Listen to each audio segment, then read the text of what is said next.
على آله وصحبه ومن والاه من يهد الله فلا مضل له ومن يضلله فلا هادي له أشهد أن لا إله إلا الله وحده لا شريك له وأشهد أن سيدنا محمدا عبده ورسوله اللهم صل على سيدنا محمد وعلى آل سيدنا محمد وقال تعالى يا أيها الذين آمنوا اتقوا الله حق تقاته ولا تموتن إلا وأنتم مسلمون وقال تعالى في آية الأخرى الذي خلق الموت والحياة ليبلوكم أيكم أحسن عملا وهو العزيز الغفور.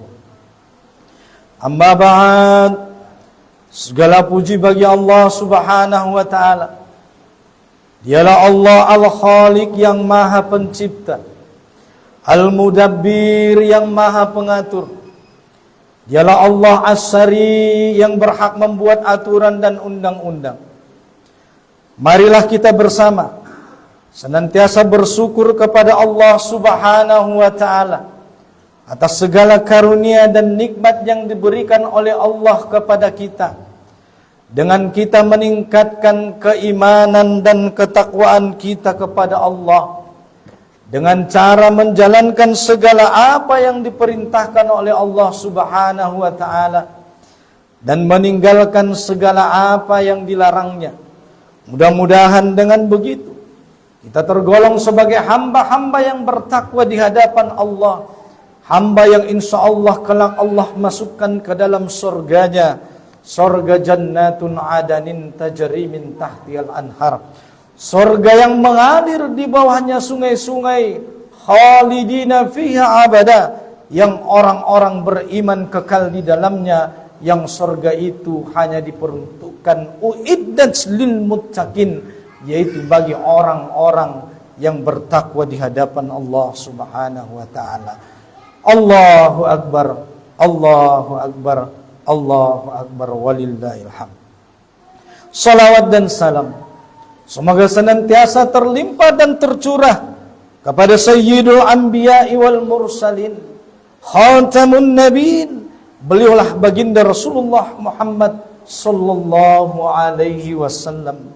Allahumma salli ala sayyidina Muhammad wa ala ali sayyidina Muhammad.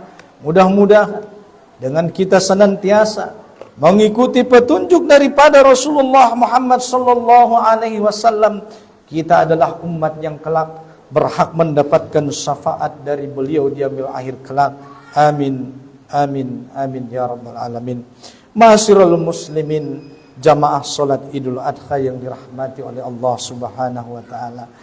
Maka kalau kita ditanya apa yang paling penting di dalam kehidupan kita, maka jawabannya tidak lain itulah iman dan takwa kita di hadapan Allah Subhanahu wa taala. Kenapa?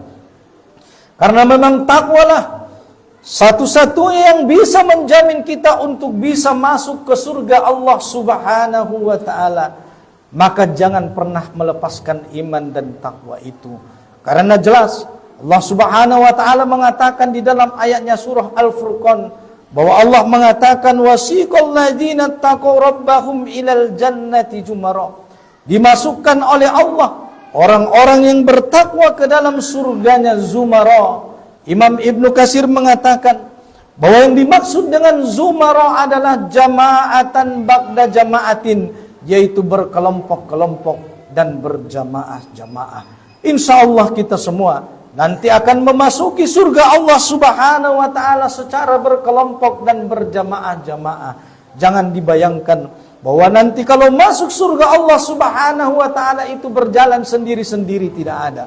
Tidak akan ada orang yang masuk surga Allah berjalan sendiri-sendiri, melainkan kita semua nanti akan masuk ke surga Allah Subhanahu wa taala secara berkelompok-kelompok dan secara berjamaah. Maka nanti di hari akhirat Allah akan memanggil para hamba-hambanya, mana hamba-hambaku yang ahli duha, maka mereka berkumpul satu kelompok kemudian dipersilahkan masuk ke surga Allah Subhanahu wa taala. Kemudian nanti akan diseru lagi kembali. Mana hamba-hambaku yang suka melaksanakan sholat tahajud di tengah malam, mereka berkumpul dan masuk satu kelompok ke dalam surga Allah Subhanahu wa taala. Nanti akan dipanggil lagi, mana hamba-hambaku yang suka menyantuni fakir miskin, maka nanti mereka akan berkumpul satu kelompok dan masuk ke surga Allah Subhanahu wa taala. Mana hamba-hambaku yang suka menyantuni anak-anak yatim piatu, maka mereka akan masuk ke surga Allah Subhanahu wa taala secara berkelompok-kelompok. Pertanyaannya bagi kita adalah, kita tergolong kelompok mana? Apakah kita sudah ahli duha? Apakah kita sudah ahli yang menyantuni anak yatim piatu? Apakah kita sudah ahli tahajud? Apakah kita sudah menjadi ahli yang menyantuni fakir miskin? Maka jamaah sekalian yang dirahmati Allah Subhanahu wa taala, tidak ada yang lebih penting di dalam kehidupan kita melainkan iman dan takwa kita di hadapan Allah Subhanahu wa taala. Maka pegang teguhlah kunci iman dan takwa itu. Orang-orang mengatakan at all cost, by all means, dengan segala resiko, dengan taruhan apapun, maka jangan pernah meninggalkan iman dan takwamu. Jangan korbankan imanmu demi meraih dunia. Jangan korbankan iman dan takwamu demi meraih jabatan. Jangan korbankan iman dan takwamu demi meraih dunia yang bersifat sementara. Karena Allah Subhanahu wa taala mengatakan dengan jelas dalam ayatnya, "Wa mal hayatud dunya illa mata'ul gurur." Dan tidaklah kehidupan di dunia ini melainkan kehidupan yang bersifat sementara. Kita di dunia ini hanya tinggal sementara. Jangan lalai dengan jabatan. Jangan lalai dengan pangkat. Jangan lalai dengan dunia yang bersifat sementara. Jangan lalai dengan nikmat sehat. Jangan lalai dengan nikmat ketampanan dan kecantikan. Karena semua itu hanya bersifat sementara. Sewaktu-waktu Allah bisa memanggil kita untuk kembali pulang ke hadapannya. Maka kalau kita sudah kembali menghadap Allah, tidak ada yang lebih berharga yang untuk kita bawa melainkan amal ibadah kita di hadapan Allah Subhanahu wa taala. Itulah kenapa Allah Subhanahu wa taala mengatakan dalam ayatnya surah Al-Hasyr ayat 18, Allah berfirman, "Ya ayyuhalladzina amanu taqullaha wal tanzur nafsum ma qaddamat lighad wattaqullaha innallaha khabirum bima ta'malun." Yang artinya, wahai orang-orang yang beriman, bertakwalah di hadapan Allah Subhanahu wa taala, dan hendaklah setiap orang memperhatikan apa amal ibadah yang sudah dia persiapkan untuk menghadapi hari esok. Apa amal ibadah yang sudah dia persiapkan untuk menghadapi hari kematian. Pertanyaannya, sudahkah kita mempersiapkan amal ibadah? Kalau panggilan Allah itu datang, sudahkah amal ibadah ada yang akan kita bawa pulang menghadap Allah Subhanahu wa taala? Kalau belum, maka ingatlah firman Allah Subhanahu wa taala, "Wa tazawwadu fa inna khairuz zadi taqwa." Dan berbekallah kalian, karena kita semua suatu saat akan pulang menghadap Allah Subhanahu wa taala, dan tidak ada sebaik-baik bekal yang akan dibawa kecuali iman dan takwa kita di hadapan Allah Subhanahu wa taala. Oleh karena itu, jangan pernah lepaskan imanmu. Jangan pernah lepaskan takwamu, karena takwa itu merupakan kunci satu-satunya bagi kita untuk bisa masuk ke surga Allah. Kalau lepas kunci itu, maka alamat kita akan celaka. Kenapa? Karena kelak di hari akhirat cuma ada dua golongan, yaitu ada satu golongan yang disebut dengan ashabul yamin, yaitu mereka lah golongan kanan, au ashabul jannah, mereka adalah para penghuni surga, au ashabus simal, mereka adalah golongan kiri, au ashabun nar, mereka adalah golongan ahli neraka. Dan tentu kita pasti ingin menjadi ashabul yamin au ashabul jannah, dan pasti kita tidak ingin menjadi ashabus simal au ashabun nar. Kenapa Ustaz? Karena ashabun nar adalah kata Allah, wa bi'sal masir, adalah seburuk-buruk tempat kembali. Neraka adalah seburuk-buruk tempat kembali, di mana Allah Subhanahu wa taala mengatakan bahwa seringan-ringan siksa Allah di api neraka adalah dipakaikan kedua sandal, yang kalau sandal itu kita pakai maka akan meleleh isi otak kita. Tentu kita tidak akan sanggup. Sepanas-panasnya aspal di dunia ini, sepanas-panasnya padang pasir di Timur Tengah, kalau kita injak dengan kedua kaki kita, maka paling-paling yang meleleh adalah atau melepuh adalah telapak kaki kita, tapi tidak di neraka Allah Subhanahu wa taala. Allah mengatakan bahwa seringan-ringan siksa di neraka Allah adalah yang kalau kedua sandal itu kita pakai, maka akan meleleh isi otak kita. Naudzubillah, summa naudzubillah. Allahu akbar, Allahu akbar walillahil hamd. Masirul muslimin, jamaah salat Idul Adha yang dirahmati Allah Subhanahu wa taala. Kalau kita berbicara tentang yang namanya bulan Dzulhijjah, maka bulan Dzulhijjah adalah bulan yang Allah sebut dengan Syahrul Hurum, sebagaimana Allah mengatakan dalam Al-Qur'an surah At-Taubah ayat 36. Allah mengatakan, "Inna iddatas suhuri indallahi isna asyara syahran fi kitabillahi yauma khalaqas samawati wal ard minha arba'atu hurum zalika ad-dinul qayyim fala tazlimu fihinna anfusakum." Sesungguhnya Allah menciptakan jumlah bulan itu berjumlah 12 bulan, dan di antara 12 bulan itu ada 4 bulan yang Allah sebut dengan namanya Syahrul Hurum. Begitulah ketetapan agama yang lurus. Fala tazlimu fihinna anfusakum, maka janganlah kamu berbuat zalim terhadap dirimu sendiri. Maka jamaah yang dirahmati Allah Subhanahu wa taala, kita berada di bulan yang mulia sebagaimana Allah mengawali tahunnya dengan bulan haram yaitu bulan Muharram, dan Allah juga menutup tahunnya dengan bulan haram yaitu bulan Dzulhijjah. Maka janganlah kita berbuat dosa sekecil apapun. Maka di bulan-bulan haram yang 4 ini, Dzulqa'dah, Dzulhijjah, Muharram dan Rajab, ku anfusakum wa ahlikum naro. Jagalah dirimu dan keluargamu dari api neraka Allah Subhanahu wa taala. Kenapa Ustaz? Karena siapa saja yang berbuat dosa sekecil apapun dosa itu di bulan ini, maka ingat Allah akan melipat gandakan balasan dosa bagi orang-orang yang berbuat dosa di bulan ini sekecil apapun itu.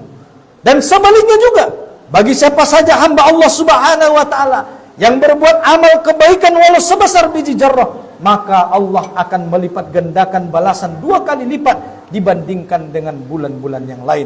Kalau di hari-hari dan bulan yang lain saja kita berbuat maksiat, pasti Allah akan balas dosa. Bagaimana dengan di keempat bulan ini, Dzulqa'dah, Dzulhijjah, Muharram dan Rajab? Maka siapa yang berbuat amal soleh, maka Allah akan melipat gandakan balasan pahalanya. Jangan sia-siakan bulan ini, perbanyak amal soleh, perbanyak amal-amal sunnah. Mudah-mudahan Allah menjadikan kita sebagai hamba-hamba yang bertakwa di hadapan Allah Subhanahu wa taala. Allahu akbar, Allahu akbar, Allahu akbar walillahil hamd.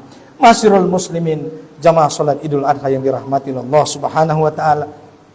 Kalau kita berbicara tentang juga bulan Dzulhijjah, maka Islam telah mensyariatkan kurban sebagaimana dalam firman-Nya, "Inna a'tainakal kautsar, fasholli li rabbika wanhar, inna sanihaka wal abtar."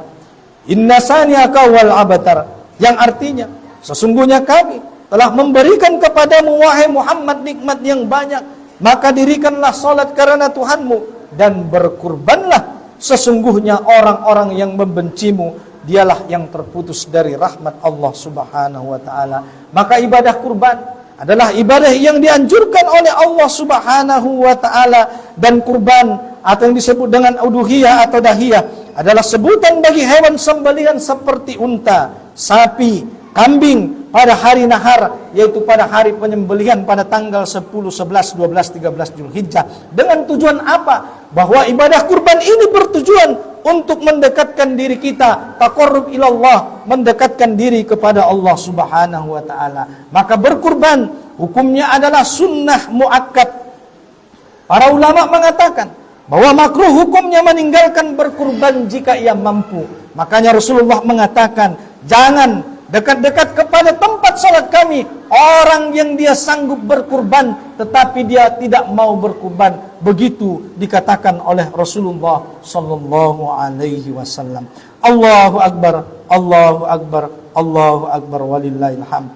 Nabi Muhammad sallallahu alaihi wasallam memerintahkan kepada kita, hendaklah orang yang berkurban menghadiri dan menyaksikan penyembelihan hewan kurban.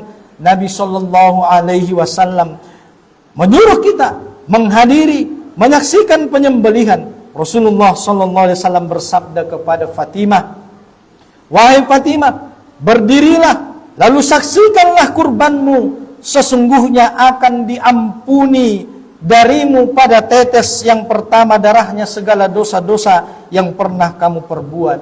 Dan ucapkanlah ketika penyembelihan hewan kurban itu dilaksanakan, inna solati wa nusuki wa mahyaya wa mamati lillahi rabbil alamin la syarika lahu wa bidzalika umirtu wa ana minal muslimin. Yang artinya segala salatku, ibadahku, hidupku dan matiku hanya untuk Allah Subhanahu wa taala, Tuhan seluruh alam semesta. Tidak ada sekutu baginya. Oleh karena itu, aku dengan tulus menerima perintahnya dan aku adalah seorang muslim. Quran surah Al-Baqarah ayat 127. Atau ucapkanlah, Rabbana taqabbal minna innaka antas samiul alim. Yang artinya, ya Tuhan kami, terimalah amal kami. Sungguh engkaulah yang maha mendengar lagi maha mengetahui. Hadis riwayat Muslim. Disyariatkannya kurban oleh Allah Subhanahu wa taala mengingatkan kita kepada peristiwa Nabi Ibrahim dan Nabi Ismail alaihissalam, di mana Allah Subhanahu wa taala memerintahkan Nabi Ibrahim untuk menyembelih putranya yang Allah ganti dengan sembelihan yang besar, sebagaimana Allah Subhanahu wa taala berfirman di dalam ayatnya, falamma balagha ma'ahu sa'ya qala ya bunayya inni ara fil manami anni asbahuka fanzur ma tara. Yang dijawab oleh Nabi Ismail, qala ya abati if'al ma tukmar satajiduni insyaallahu minas sabirin. Yang artinya, maka tatkala anak itu sampai pada umur sanggup berusaha bersama-sama Nabi Ibrahim, kemudian Ibrahim berkata, hai anakku, sesungguhnya aku melihat dalam mimpiku bahwa aku menyembelihmu, maka pikirkanlah apa pendapatmu. Maka perhatikan bagaimana jawaban Nabi Ismail alaihissalam. Nabi Ismail alaihissalam menjawab, qala, dia berkata, ya abati, wahai ayahku tercinta, if'al ma tukmar, maka laksanakanlah apa yang diperintahkan Allah kepadamu, satajiduni insyaallahu minas sabirin, mudah-mudahan engkau mendapatiku sebagai orang-orang yang bersabar. Masirul muslimin rahimakumullah. Dari dua hamba mulia ini, di mana hamba Allah yang mulia ini kita bisa belajar bahwa bagaimana Nabi Ibrahim alaihissalam dan bagaimana Nabi Ismail alaihissalam, walaupun mereka saling mencintai, saling cinta ayah dan anaknya, tetapi kecintaan mereka tidak mengalahkan kecintaan kepada Allah Subhanahu wa taala. Meskipun Nabi Ibrahim alaihissalam harus mengorbankan anaknya yang sangat dicintainya sendiri, tentu mengorbankan anak sendiri membutuhkan kesabaran yang besar. Sebagaimana Nabi Ismail alaihissalam, dia bersabar dalam berbakti kepada ayahnya, sekaligus dalam mentaati Allah Subhanahu wa taala. Oleh karena itu, mari kita mengambil hikmah dari dua manusia mulia ini, bagaimana mereka bersabar di hadapan Allah Subhanahu wa taala, bagaimana juga mereka bersungguh-sungguh berkorban demi kecintaannya kepada Allah Subhanahu wa taala, ikhlas karena semata-mata mengharap ridho Allah Subhanahu wa taala. Yang dikarenakan ketakwaan dua hamba mulia ini, Allah menurunkan keberkahan bagi mereka. Apa keberkahan yang dihasilkan oleh Nabi Ibrahim dan Nabi Ismail alaihissalam? Bahkan keberkahan karena iman dan takwa daripada Nabi Ibrahim dan Ismail alaihissalam. Keberkahan itu masih bisa kita saksikan dan bisa kita lihat sampai hari ini. Apa itu Ustaz? Itulah air Zam-Zam yang tidak pernah putus mengalir sampai hari ini. Air Zam-Zam itu adalah buah keimanan dan ketakwaan daripada Nabi Ibrahim dan Nabi Ismail alaihissalam. Begitulah air Zam-Zam itu akan terus mengalir sampai zaman, sampai sepanjang waktu yang Allah kehendaki. Itu akibat daripada iman dan takwa daripada Nabi Ibrahim dan Ismail alaihissalam. Maka benar firman Allah yang mengatakan,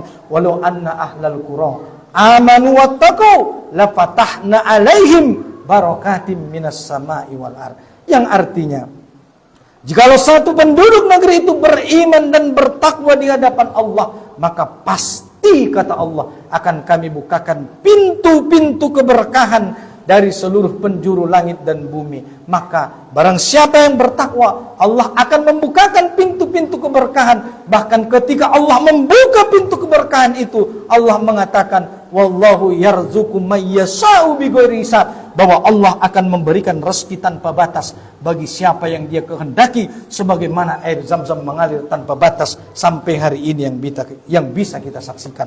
Allahu akbar, Allahu Akbar walillahil hamd. Masyarul muslimin, jamaah salat Jumat yang dirahmati, jamaah salat Idul Adha yang dirahmati Allah Subhanahu wa taala.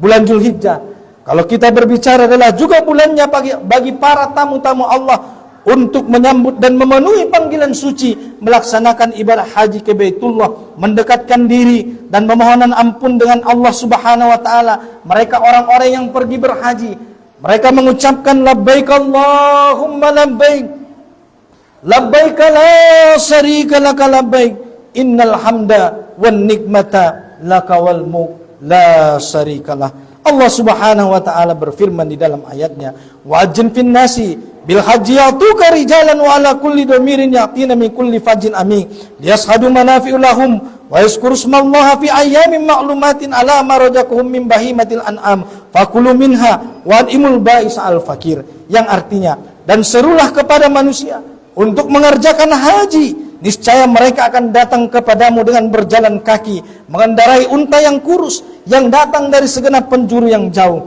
Kemudian, supaya mereka menyaksikan berbagai manfaat bagi mereka, dan supaya mereka menyebut nama Allah pada hari yang telah ditentukan atas rezeki yang Allah berikan kepada mereka berupa binatang ternak, maka makanlah sebagian daripada binatang ternak yang disembelih itu, dan sebagian yang lain berikanlah untuk dimakan orang-orang yang fakir dan miskin, juga orang-orang yang sengsara. Beginilah anjuran Allah Subhanahu wa taala, bahwa pada tanggal 10, 11, 12, 13 Zulhijjah, bagi kita yang tidak berangkat haji, maka Allah memerintahkan kita untuk wayaskurusmallah, untuk banyak menyebut nama Allah, berzikir kepada Allah Subhanahu wa taala, mulai daripada tanggal 10, 11, 12, 13 Zulhijjah. Maka silahkan kita beridul adha, tetapi jangan lupa bahwa Allah senantiasa memerintahkan kita untuk bertakbir, bertahlil, bertahbid, untuk mengagungkan asma Allah Subhanahu wa taala dengan banyak menyebut nama Allah.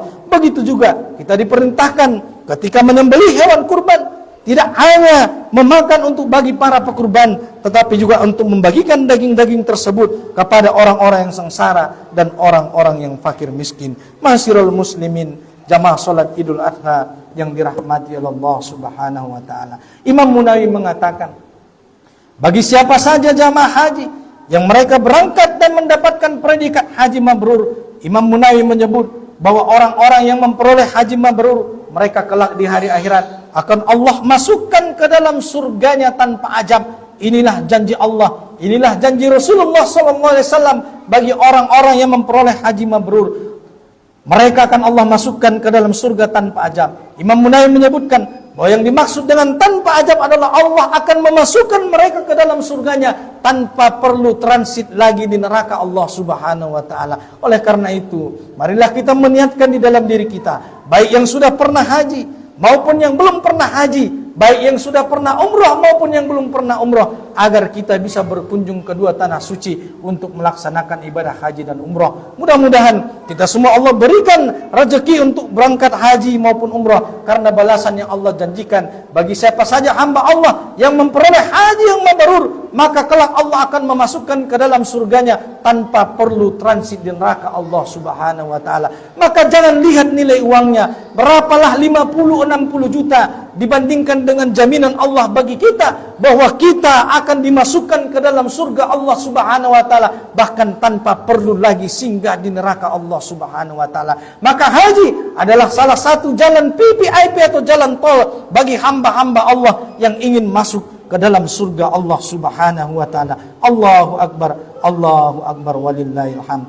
Masyarul muslimin, jamaah salat Idul Adha yang dirahmati Allah Subhanahu wa taala. Abu Hurairah berkata bahwa Rasulullah sallallahu alaihi wasallam bersabda, qala man hajja falam yarfus walam yafsuk raja'a min junubihi kayaumi waladathu ummuhu, yang artinya dari sahabat Abu Hurairah radhiyallahu anhu dari Nabi Muhammad sallallahu alaihi wasallam, ia bersabda, siapa saja yang berhaji lalu tidak berkata keji, tidak berbuat dosa, niscaya ia pulang seperti hari dilahirkan oleh ibunya. Hadis riwayat Muslim. Dan dalam hadis lain dikatakan, An Nabi Hurairah radhiyallahu anhu, qala Rasulullah sallallahu alaihi wasallam, al-umrah ilal umrah kafaratun lima bainahuma wal hajjul mabrur laisa lahu jazaa'un illal jannah. Yang artinya dari sahabat Abu Hurairah radhiyallahu anhu dari Nabi Muhammad sallallahu alaihi wasallam ia bersabda, umrah ke umrah merupakan penebus dosa di antara keduanya, sedangkan haji yang mabrur tidak ada balasan baginya kecuali surga Allah Subhanahu wa taala. Hadis riwayat Malik, Bukhari, Muslim, At-Tirmizi, An-Nasa'i dan Ibnu Majah. Allahu akbar, Allahu akbar, walillahil hamd. Masirul muslimin yang dirahmati oleh Allah Subhanahu wa taala. Di dalam Quran surah Ali Imran, Allah Subhanahu wa taala juga berfirman, "Fi ayatum bayyinatum maqam Ibrahim wa man dakhalahu kana aminatan walillahi 'alan nasi hijjul baita man istata'a ilaihi sabila wa man kafara fa innallaha ghaniyyun 'anil 'alamin." Yang artinya padanya terdapat tanda-tanda nyata di antara makom Ibrahim. Barang siapa yang memasuki Baitullah itu menjadi amanlah dia. Mengerjakan haji adalah kewajiban bagi manusia terhadap Allah, yaitu bagi orang-orang yang sanggup mengadakan perjalanan haji ke Baitullah. Barang siapa yang mengingkari kewajiban haji padahal dia sanggup, maka Allah mengatakan, sesungguhnya Allah tidak membutuhkan harta dan kekayaanmu itu, karena Allah maha kaya daripada alam semesta. Allahu akbar, Allahu akbar, walillahil hamd. Masirul muslimin yang dirahmati Allah Subhanahu wa taala. Idul Adha juga merupakan adalah hari yang istimewa, hari yang luar biasa. Oleh karena itu Allah Subhanahu wa taala meminta kita untuk memperbanyak takbir dan zikir. Jangan lupa juga Rasulullah sallallahu alaihi wasallam mengatakan bahwa Idul Adha adalah yaumu aklin wa surbin, hari kita makan-makan dan minum, di mana umat Islam dilarang berpuasa pada hari-hari ini, dilarang berpuasa dan diharamkan oleh Allah untuk berpuasa pada tanggal 10, 11, 12, 13 Dzulhijjah. Maka karena hari tasyrik adalah hari kita makan-makan dan minum, maka silahkan kita beridul adha, tetapi jangan lupa kita juga untuk tetap berzikir kepada Allah Subhanahu wa taala sebagai bentuk daripada kita untuk tetap bertakwa di hadapan Allah Subhanahu wa taala. Mudah-mudahan Idul Adha ini menjadikan kita sebagai hamba-hamba Allah yang bertakwa. Mudah-mudahan kita kelak adalah hamba Allah yang Allah masukkan ke dalam surganya. Bahkan tidak cukup sampai di situ, kita adalah orang-orang yang Allah muliakan karena kecintaan kita kepada Nabi Muhammad sallallahu alaihi wasallam, karena kecintaan kita kepada Al-Qur'an, karena memahami Al-Qur'an, karena memperjuangkan isi Al-Qur'an.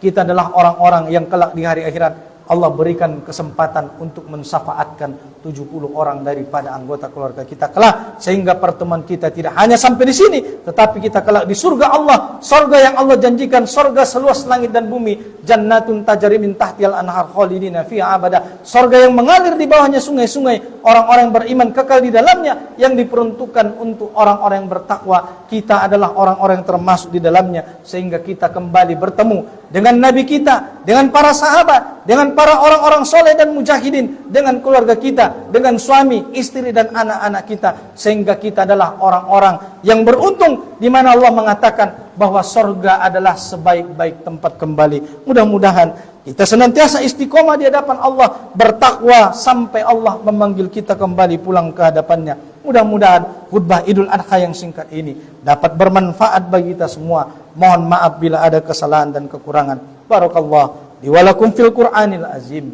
wa nafa'ani wa iyyakum bima fihi minal ayati wa dzikril hakim wa taqabbalallahu minna wa minkum tilawatahu innahu was-samiul alim. Aqulu qouli hadza wa astaghfirullahal azim innahu wal ghafurur rahim.